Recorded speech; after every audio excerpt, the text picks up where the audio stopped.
by 2 max. Class 12 exercise 1.4 fourth sum. A fish tank can be filled in 10 minutes using both the pumps A and B simultaneously. However, pump B can pump water in or out at the same rate. If pump B is inadvertently run in reverse, then the tank will be filled in 30 minutes. How long would it take each pump to fill the tank by itself? Using Cramer's rule அப்படின்றாங்க.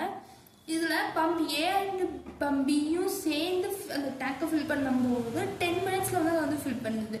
இதே அந்த pump பியை மட்டும் ரிவர்ஸில் நம்ம வந்து operate பண்ணும்போது அது ரெண்டும் சேர்ந்து 13 மினிட்ஸில் வந்து ஃபில் பண்ணுது. அப்போது பம்ப் ஏ மட்டும் அந்த டேங்க் எவ்வளோ நேரத்தில் ஃபில் பண்ணணும், பம்ப் பி மட்டும் அந்த டேங்க் எவ்வளோ நேரத்தில் ஃபில் பண்ணும் அப்படின்றது தான் கொஷின். இதில் பார்த்தீங்கன்னா 1/x plus 1/y which is equal to 1/10. இதான் வந்து ஃபர்ஸ்ட் ஈக்குவேஷன். இதான் வந்து ஃபர்ஸ்ட் ஈக்குவேஷன். இங்கே 1/x 1/y 1/10 போட்டிருக்கிறது எதுக்குன்னா இது வந்து ஒர்க் டன் சம், அதனால தான் 1/ன்னு போட்டிருக்கோம். ஒர்க் டன் சம் வந்தாலே வந்து 1/, இது மாதிரி ஃப்ராக்ஷனில் தான் வந்து போடணும். இதுக்கு அடுத்து 1/x minus 1/y which is equal to 1/30. இது வந்து செகண்ட் சப்டிவிஷன். இதுவும் அதே மாதிரி ஒர்க் டன் சம் அப்படின்றதுக்கு அடுத்து தான் 1/ல போட்டிருக்கோம். இந்த இடத்துல ஏன் மைனஸ் போட்டிருக்கோம்னா பம்ப் பியை வந்து நம்ம ரிவர்ஸில் ஆப்ரேட் பண்ணியிருக்கோம். அதாவது இது வந்து ஃபில் ஆகும், இந்த பம்ப் பி வழியே தண்ணி வெளியே போயிட்டே இருக்கும், அதனால அப்படி போட்டிருக்கோம். இப்போது நம்ம இதை வந்து எப்படி வச்சுக்கலாம், ஏ பின்னு வச்சுக்கலாமா. 1/xஐ வந்து ஏனும் 1/yஐ வந்து பின்னும் வச்சுக்கலாம்.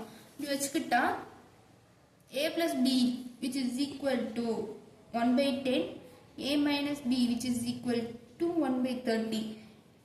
இது எழுதும்போது 1 minus 1 into ab which is equal to 1/10 1/30. இதை நீங்கள் ஏபி மாற்றி போட்டாலும் ஓகே. இத்தனை சமம் வந்து இந்த 1/xன்றத இங்கே வந்து 1/x 1/y வச்சு தான் நான் போட்டிருப்பேன். ஒரு சமம் கொஞ்சம் டிஃப்ரெண்ட்டாக காட்டலாமேன்றதுக்காண்டி தான் இந்த இடத்துல ஏ அண்டு பி அப்படின்னு வச்சு போட்டிருக்கேன்.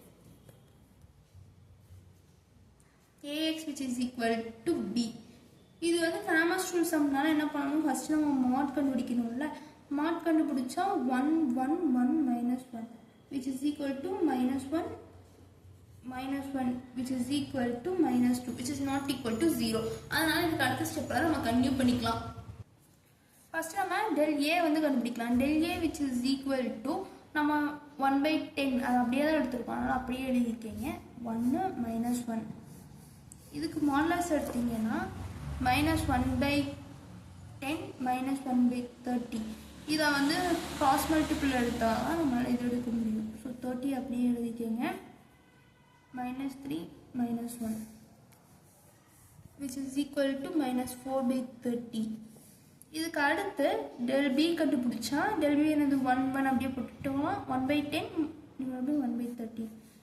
இதுக்கு எடுக்கும்போது 1/30 minus 1/10 which is equal to 1 minus 3 divided by 30 which is equal to -2/30. அப்போ இந்த இடத்துல நம்ம a என்னன்னு கண்டுபிடிக்கணும்னா a which is equal to del a by del. இங்கே del a என்னது -4 divided by 30 whole divided by del என்னது இந்த இடத்துல -2. அப்போ இந்த இதை வந்து நம்ம எழுதும்போது இந்த இடத்துல வந்து மல்டிபிள் ஆகும். -4/30 into 1/-2 minus cancel. இது 1 டைம், சரி இது வந்து 2 டைம், இது வந்து 1 டைம். அப்போ இது 1 டைம், இது வந்து 15 டைம்ஸ். அப்போ இந்த இடத்துல நம்மளுக்கு a which is equal to 1/x. ஏன்னா a வந்து 1/x தான் எழுதியிருக்கோம். 1/15 அப்படின்ற ஆன்சர் கிடச்சிருக்கு. இதுக்கு அடுத்து b பாருங்க, b which is equal to del b by del which is equal to -2/30 divided by -2. இது இதே மாதிரி எழுதும்போது -2 கேன்சல் ஆகும். ஸோ 1/30 அப்படின்றது ஆன்சர். அப்போ இந்த இடத்துல என்ன வரும், b which is equal to 1/1 which is equal to 1/30. நம்ம இங்கே வந்து எக்ஸ் ஒய் இருந்தாலும் பம்ப் ஏ எவ்வளோ ஃபில் ஆகும், பம்ப் பி எவ்வளோ ஃபில் ஆகும் எடுக்க முடியும். அப்போ pump A can fill in 15 minutes and pump B can fill in 30 minutes. Thank you.